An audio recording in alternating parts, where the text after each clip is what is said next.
Ryan Timms and Chase Randall from row 1. Brent Marks and Brad Sweet in row number 2. Aaron Reutzel and Austin McCarl in row 3. Rico Abreu and Landon Crawley in row 4. Tanner Thorson and Emerson Axsom in the 5th row. Then it's Brady Bacon and Brenham Crouch in row 6. Giovanni Scelzi and Sammy Swindell in row 7. Justin Sanders and Hank Davis in row number 8. Row 9, Danny Sams and Justin Peck. Row number 10, J.J. Hickle and Cy Lynch. Then Clinton Boyles, Ian Madsen, Carson McCarl, and Joel Myers Jr. Lakeside Speedway, we got them racked, we got them stacked, and we've got the grandstands packed. Let's go racing off at turn number 4. We are green. Features underway. Not a very good start there for Chase Randall. They're 3 wide for that 3rd spot. Around the bottom comes Brent Marks. He'll take the 2nd spot down the back straightaway. We saw them do a lot of work to the racetrack before the feature on the inside, and Brent Marks is trying to use that to his advantage as Ryan Timms leads lap number 1. Marks sits in 2nd. Chase Randall in 3rd. Here's a slider for the 4th position as Brad Sweet takes it away from Austin McCarl.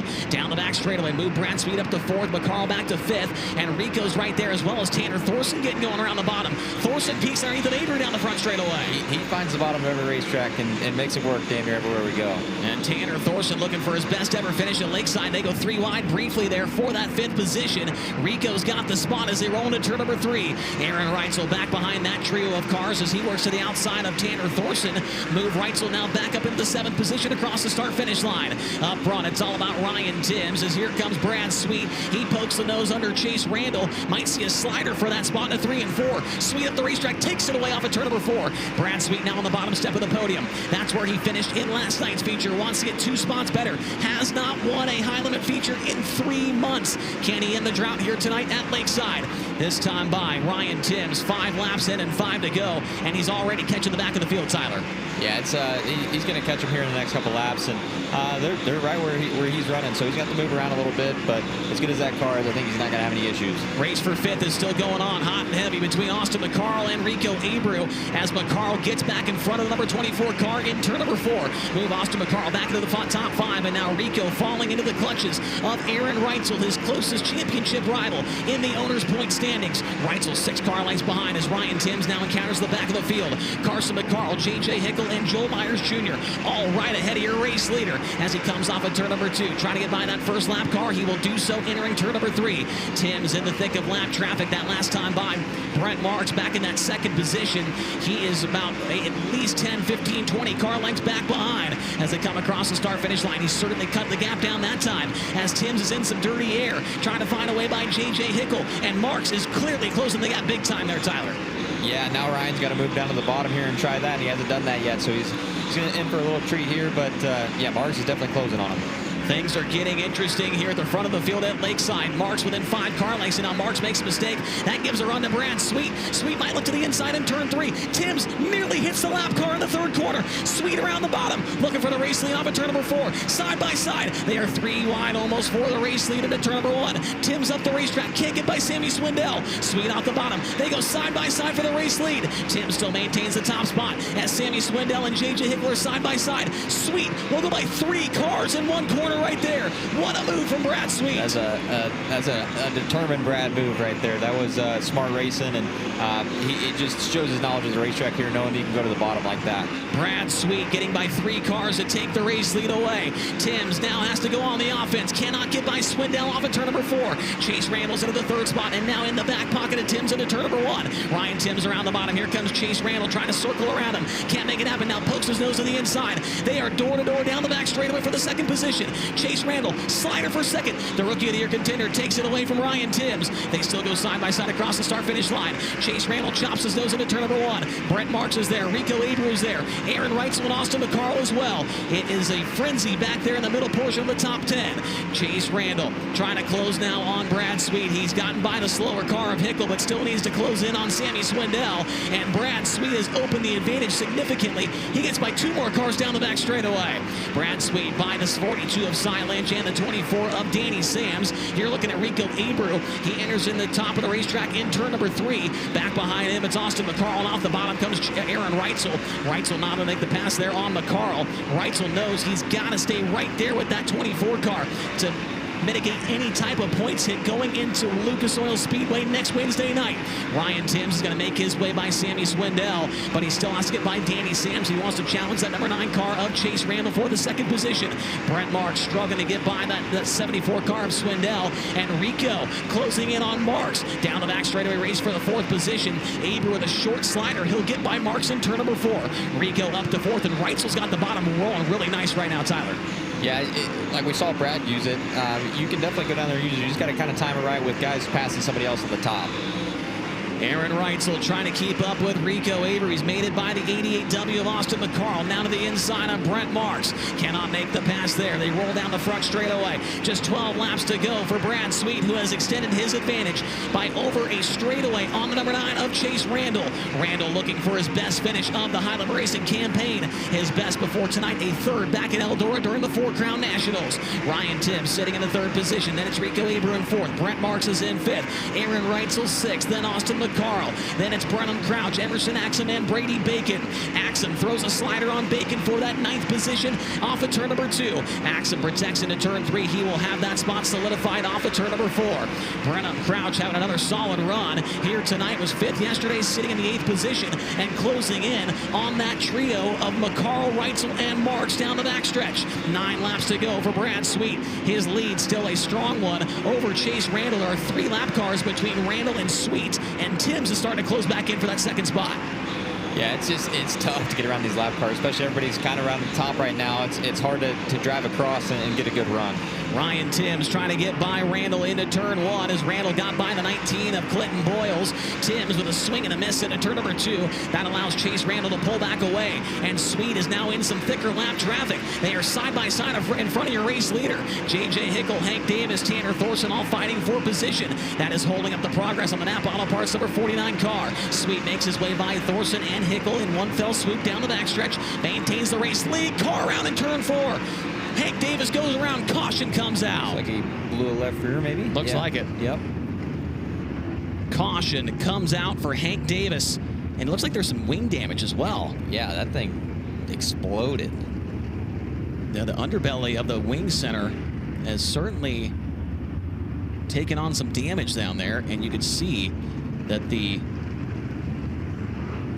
left rear is gone on Hank Davis's car, as Highland Racing officials are on the scene to see what exactly the issue is, or sorry, him on the hook, excuse me, and taken back to the work area. Unfortunately, there will be no work area for Hank Davis. We are beyond the halfway point, so no guaranteed time. Tyler, here, take us through what happened here. Yeah, just exploded it, and obviously just added a lot of stagger to the car, so it made him spin out to the left there. Luckily, nobody hit him. Yeah, good stuff there from the rest of the field to avoid hitting the Beaver Drill and Tool number 12X car. And Davis, at the time, was running 15th, having a really solid run here in this feature event. And unfortunately, he's going to head back to the trailer. You can see that left rear just completely gone, not much rubber left. That will draw the caution with 23 laps completed in this 30-lap main event. Brad Sweet leads it over Chase Randall, Ryan Timms, Rico Abreu, Brent Marks, the top 5, Aaron Reutzel, Austin McCarl, Brenham Crouch, Emerson Axsom, and Brady Bacon. Currently inside the top 10. You think this yellow helps Randall or hurts him? It might hurt him a little bit because Brad's car has obviously been really good. Now he's got just clean air in front of him, clean track. But you never know. If Chase wants this, he's just got to go and get it, and his best chance here is going to be on the first couple laps here after the restart, and just get a good start too, because that Timms is going to be trying to get second as well. So I would say that the bottom of the track will be busy for the first couple laps here after the restart till the top gets momentum going again. So if there's anything that's going to happen, I think there might be some cars, try and pass or slide on the bottom to try and make something happen before they get going back on the top. Brad Sweet looking for his first win in 3 months with Kubota Highland Racing. Can it happen here tonight at Lakeside? The green flag comes back out. Sweet immediately plugs the right rear into the cushion and turn number 1. Chase Randall does the same. Rico tries a slider on Ryan Timms. That allows Aaron Reutzel a big run on the 24 down the back straightaway. Rico knows that was coming, goes to the inside. Nice move to protect on the 87 car. They both slip up to the cushion, but Reutzel once again has a run down the front straightaway, Tyler. Yeah, I would imagine he's going to try and slide him here. Just not quite enough of a big enough run. And that's going to lose a lot of ground there for Reutzel behind Abreu, losing 10 car lengths. Rolling back into turns 3 and 4. This time by Brad Sweet with 5 laps to go. Chase Randall trying to maintain the pace of the Napa Auto Parts number 49 car. Randall has been so hungry for a feature win with Kubota Highland Racing. The last time by, he was just under 1 second behind your race leader. And they may get to traffic by the end of this thing. It's going to be close, but it's still going to be tough to try and... catching Brad's one thing and then trying to pass him is another. Randall losing time that last time by the start-finish line. 0.2 of a second to be exact. They are now 1.1 seconds separated between the top two. Top of the racetrack is where you want to be at here in this feature event. That time by Randall and Sweet, very similar lap times as Randall makes a mistake that time in turn number 2. Allows the 10 of Ryan Timms to close in. Timms is going to throw a slider at Randall into turn number 3. They get close. Randall's into the wall. Chase Randall spins around. The caution comes out. Oh, and McCarl gets into him trying to avoid. Backs into the wall in the front straightaway. Chase Randall and Ryan Timms fighting for the second position. And was it one of those situations, Tyler, where you think that Randall's trying to drive around the outside of a slider, and sometimes that can get you in trouble? Yeah, absolutely, and it's happened to all of us. It's just, yeah, I don't. It's just tough. I have to see the replay. Yeah, here we go. See what happens here via the Compcam's replay. Yeah, obviously Tim's got a great run down there, and he at that point he thought he was clear, but just lost the grip. And so when you lose the grip like that, the rear, it just slides off from underneath you. And at this time, Randall's also already decided to commit to driving around it, and they just ran out of real estate there. And McCarl, and that could have been way worse too with McCarl. So luckily that wasn't. It's just an unfortunate situation for Chase. They had a great weekend going, and I know he's going to be frustrated, and as he should be. It was a great night going, and just didn't end the way he wanted it to. So Chase Randall, sounds like that car is stuck in gear, and they're having issues trying to get him back over to the pit area. Of course, no guaranteed time, and that would be a very tough fix to make. Yeah, that's a lot of work right there. That's the whole front end, the front wing. Left rear's down as well. Left rear's down. And there could be other stuff too. Obviously, we can't see all of it, but it's at least a whole front end, and that's even a guaranteed time. It's a tough change. Tony, you have more? Well, it's just something to think about, guys. And Rico's been racing very heads up, very smart.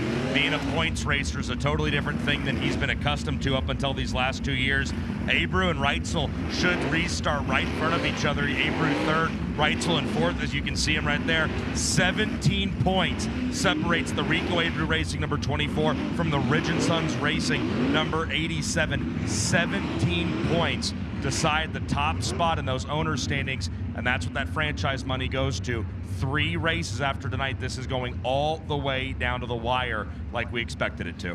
Absolutely. They're coming back to the green this time. Brad Sweet, Ryan Timms. They are separated from Rico there on the start. Rico might have fallen asleep there as he was pretty far behind the Shane Liebig number 10 car for that restart. Brent Marks underneath of Aaron Reutzel as Reutzel's able to drive around the outside of an attempted slider and maintain that 4th position. Ryan Timms keeping pace with Brad Sweet this time by. Twin sticks in the air, 2 laps to go for Sweet. Can Ryan Timms close in here with just those 2 laps left and make a race out of this one at the Heartland of America Showdown? Brenham Crouch, a slider on Brent Marks, took the 5th spot away for a moment. Marks went back to the inside, took the spot back away. Here's the white flag, 1 lap to go for Brad Sweet. Brad Sweet around the top in turns number 1 and 2 and down the back straightaway. It has been 3 months to the day, but he is now back in Highland Racing victory lane tonight at Lakeside Speedway.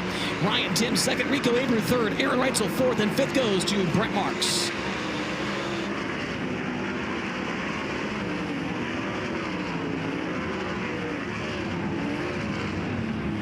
So Brad Sweet is your winner. His last victory, July 11th at the Florence Speedway in Kentucky. And that has got to be a sigh of relief to finally put the Napa Auto Parts car back into victory lane. Ryan Timms, Rico Abreu, Aaron Reutzel, Brent Marks. Another great run for Brenham Crouch with a 6th place. Justin Sanders 7th, 8th, Emerson Axsom 9th, Brady Bacon, and 10th to Landon Crawley. Giovanni Scelzi, Justin Peck, Tanner Thorson, Joel Myers Jr., Ian Madsen, Danny Sams, Clinton Boyles, J.J. Hickle, Cy Lynch, and Sammy Swindell, the top 20 in this one, with Chase Randall, Austin McCarl, Hank Davis, and Carson McCarl rounding out the field in this one. You can see the elation on the face of the defending series champion, and he will close in just a little bit more in that drivers and that owners championship, with Rico Abreu finishing in that third spot. Hoosier Tire neckband, Kubota Highland Racing Victory Lane hat, the Sunoco Race Fuels checkered flag, and the dice roll has been claimed again. Your winner tonight, Brad Sweet. Brad Sweet, 4th to 1st, and that is going to score a $2,500 check to a race fan of the grandstands here tonight, with the dice roll being claimed. Let's go downstairs to Tony Laporta. There is our dice roller right there. Mike Allen gets $2,500 thanks to Brad Sweet picking up the Durst dice roll. He's your #1 fan here tonight. Brad Sweet, 3 months to the day since you last stood on top of the 49 and Whiskey Myers Victory Lane. You've said it in interviews.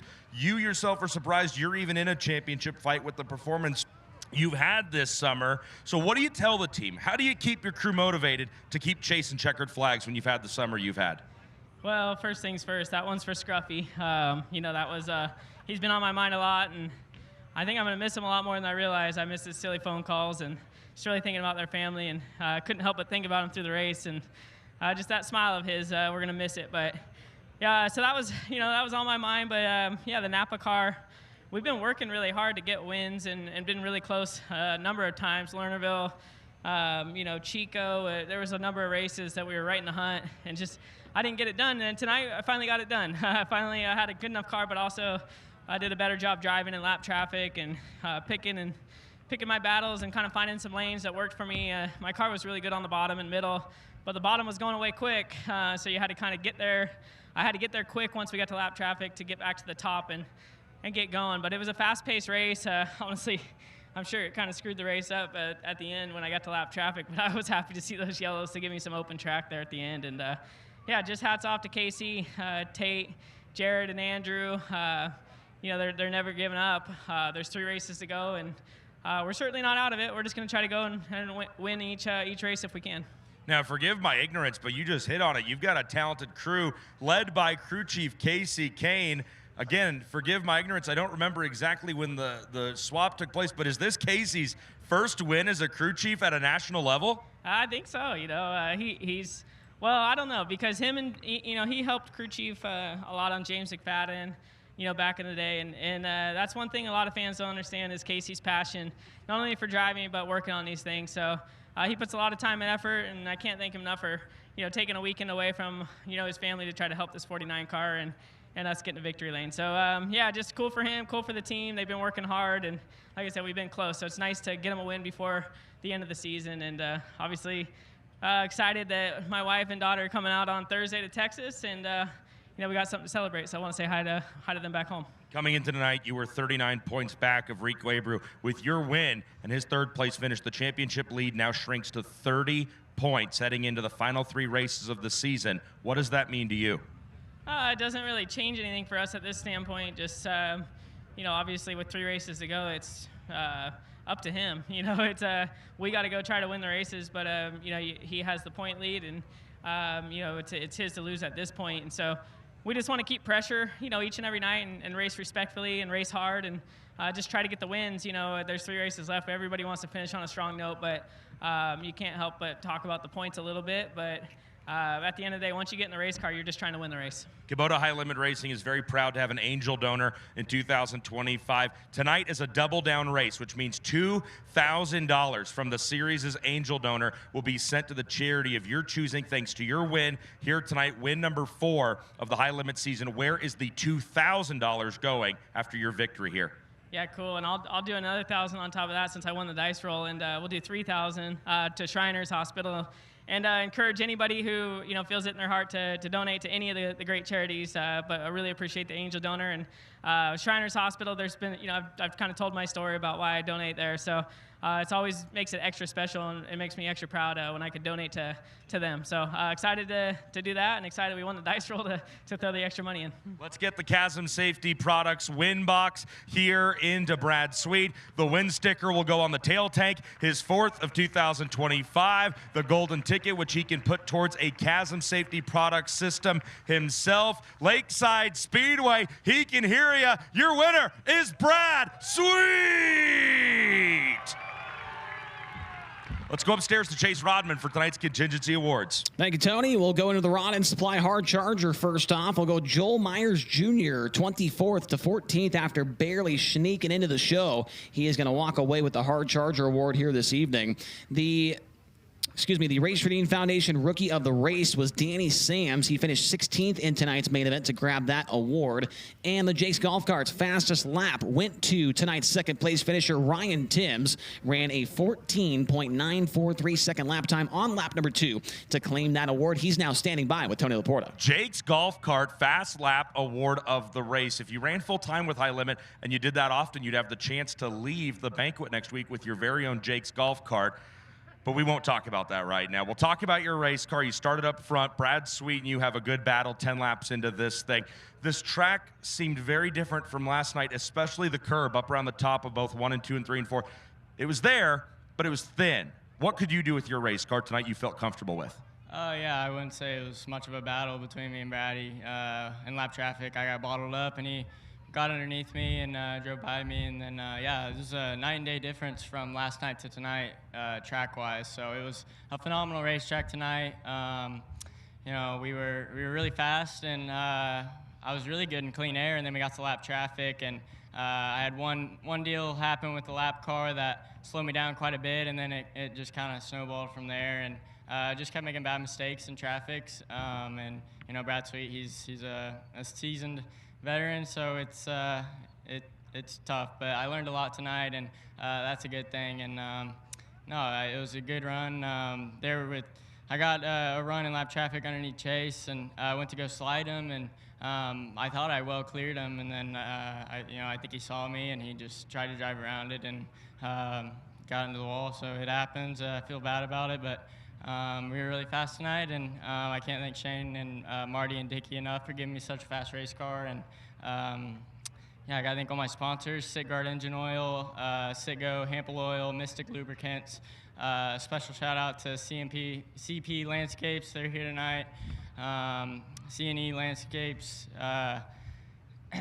Raw Machinery, Joel Pigeon Trucking, Bennick Enterprises, Momentum Suspension, Speedway Engines, West River Trailer Sales, Lone Dakota Acres, Brad Cutterman Ranch, Chad Horst, and Randy Miller for all they do for us back home, and just everyone involved. That's wildly impressive. You didn't turn around to look at your race car once. You've got a lot of sponsors. That's because you're really fast and are having a great season. You hit on it so quickly. I want to ask you the incident over in 3 and 4 with Chase Randall.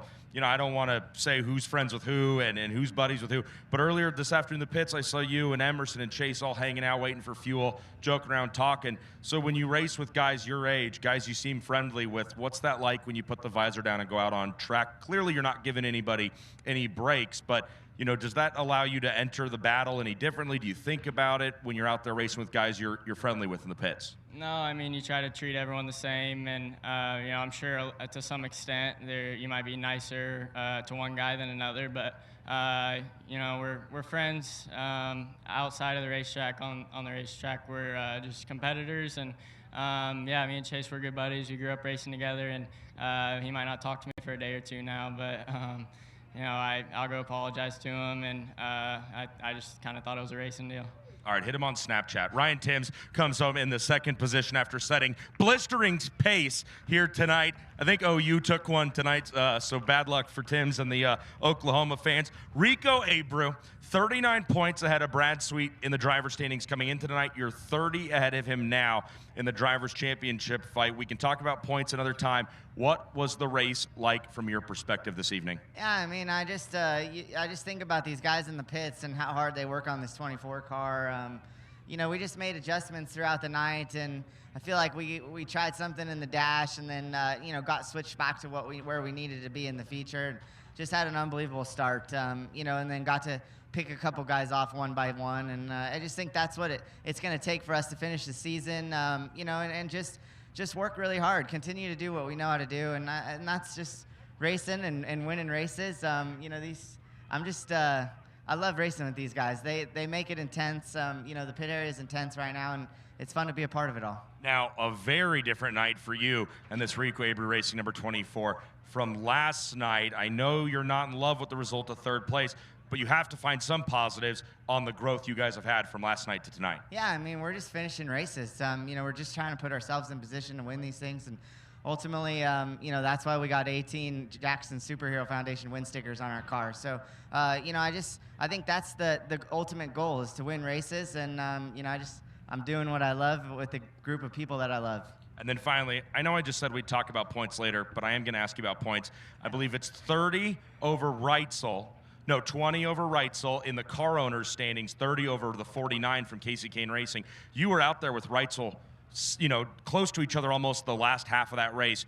Do you think about that? Are you aware of the franchises and the money on the line and how you race a guy like that? Yeah, I just, last year when we signed up for this high limit tour, Ricky Warner told me, we were 9th in points like halfway through the season, and he just said we got to focus on finishing in front of the guy is ahead of us in points. And I think that's ultimately, the position we're in right now, is we got to finish in front of the 87 and 49. That's Rico Abreu coming home with a 7th to 3rd place run. Didn't even really get a chance to ask him about how he did that, picking up a lot of positions, but ultimately he addresses the main concern going into the final 3 nights of racing here in 2025, and that is the points. Great insight from him, talking about the lessons he's learned from National Sprint Car Hall of Fame member crew chief Ricky Warner in terms of what they have to do when it comes to points racing. Again, Ricky gave us a really insightful and honestly kind of funny interview back during the 4 Crown Nationals week about the difference in mindset when it comes to points racing versus just kind of going out there and doing your own thing. If you haven't seen that interview, again, check out the High Limit Racing on FloRacing or FloRacing's YouTube. I think the track tonight was phenomenal. You guys up there had a great seat to it. Now 3 races left, 1 Roto-Rooter midweek money series event out in Wheatland, Missouri, and then we head to the great state of Texas for the All-In Championship finale, thanks to our friends at Bikini Zone. It is going to be a fast, fun, and furious. I didn't want to say frightening. It's going to be a fast and fun finish to the season here in 2025. Can't wait to get down the road to Lucas Oil Speedway. That place always puts on great racing. A good night here in Lakeside wraps up.